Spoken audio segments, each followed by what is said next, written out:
Hai, saya Chandra Setiawan, MPM 2012-240072. Kali ini saya akan menjelaskan tentang pengaruh jaringan komputer di lingkungan kita. Pertama, internet. Internet membawa perubahan yang sangat besar pada segala bidang. Lalu, kemampuan dari internet sangat menguntungkan dan membawa pengaruh yang besar pada segala bidang. Apa yang kita pelajari tentang internet? Yang pertama, menggambarkan bagaimana jaringan mempengaruhi kehidupan kita. Aturan networking data pada human network, identifikasikan komponen kunci pada jaringan data, lalu identifikasikan kesempatan dan tantangan yang ditimbulkan oleh convergent network, dan menggambarkan karakteristik dari arsitektur komputer berupa fault tolerance, scalability, quality of service, and security. Jaringan mensupport kehidupan kita, memperbaiki kualitas hidup, pentingnya komunikasi, bagaimana cara kita berkomunikasi dengan saling berhadapan dengan menggunakan media, multimedia. Lalu jaringan data awal terbatas pada bertukar informasi berbasis karakter antara sistem komputer yang terhubung. Dan bagaimana dengan jaringan saat ini? Bagaimana dengan jaringan mempengaruhi kehidupan sehari-hari?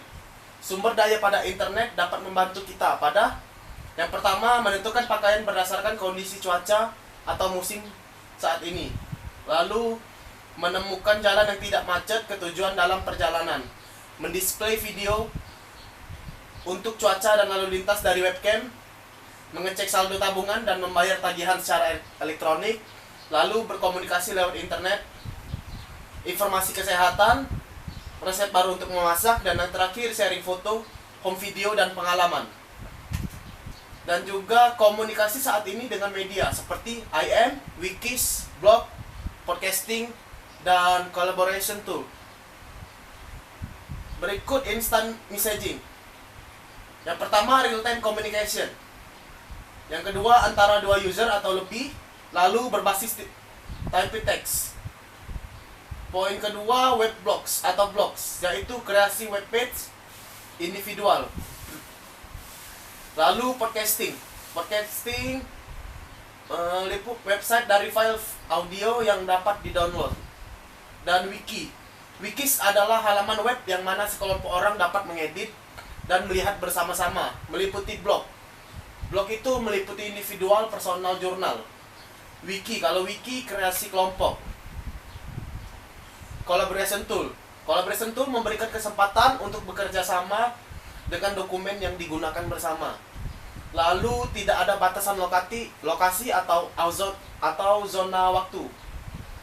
Dan masing-masing dapat berinteraksi atau berhubungan dengan sistem bersama, atau juga bisa disebut share.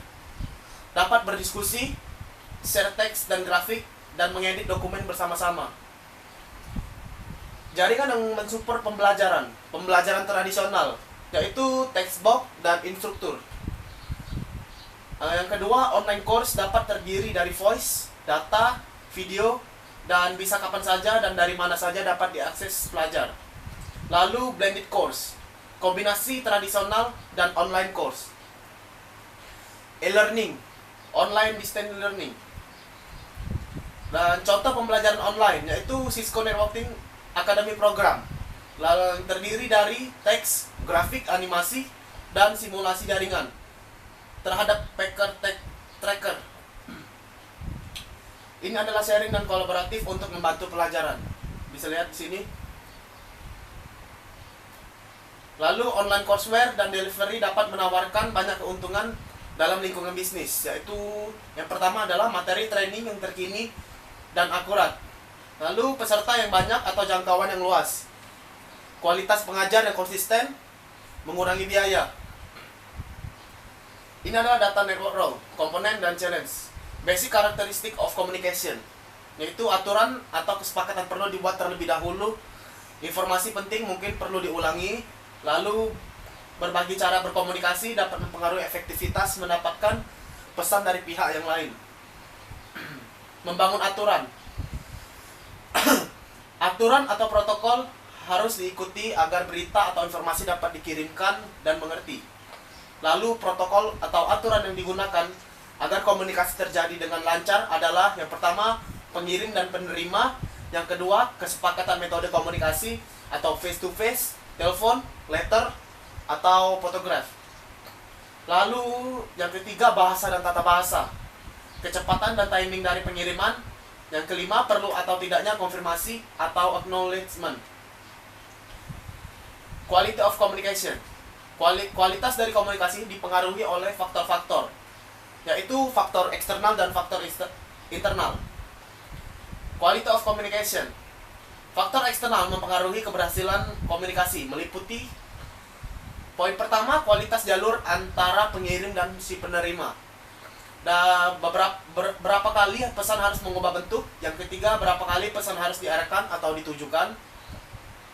Yang keempat, jumlah pesan lain yang dikirim secara bersamaan pada jaringan komunikasi. Yang kelima, jumlah waktu yang dialokasikan untuk komunikasi yang berhasil. Ini adalah faktor internal. Faktor internal mempengaruhi komunikasi yang sukses di seluruh jaringan, meliputi ukuran pesan, kompleksitas pesan, pentingnya pesan. Ini adalah komunikasi antar jaringan. Terdapat 4 elemen. Bisa lihat di sini. Ini data network role, component, and challenge. Describe the various element that make up a network. Terdapat device, medium, message, and rules. Common data network symbol, simbol-simbol yang sering kita gunakan di lingkungan kita, yaitu desktop komputer, laptop, server, iPhone, line media, LAN switch, firewall, router, wireless router, cloud, phone media, wireless media. Ini adalah rule protocol. Rule protocols.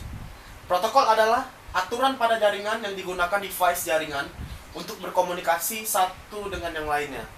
Lalu TCP atau IP, standar industri untuk jaringan saat ini. Ini adalah data network rules, component, and challenge. Convergent network. Convergent network, fase awal membangun intelijen informasi network. Yang kedua, fase berikut konsolidasi aplikasi ke integrate network device.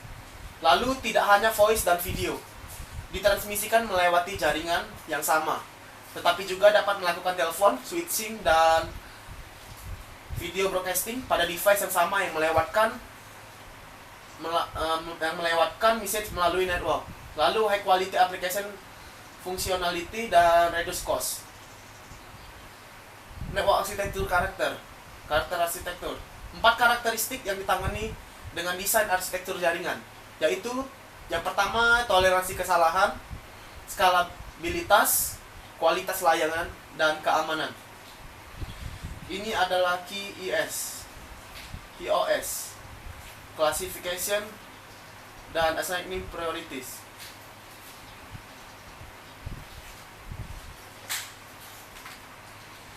Sekian penjelasan dari saya.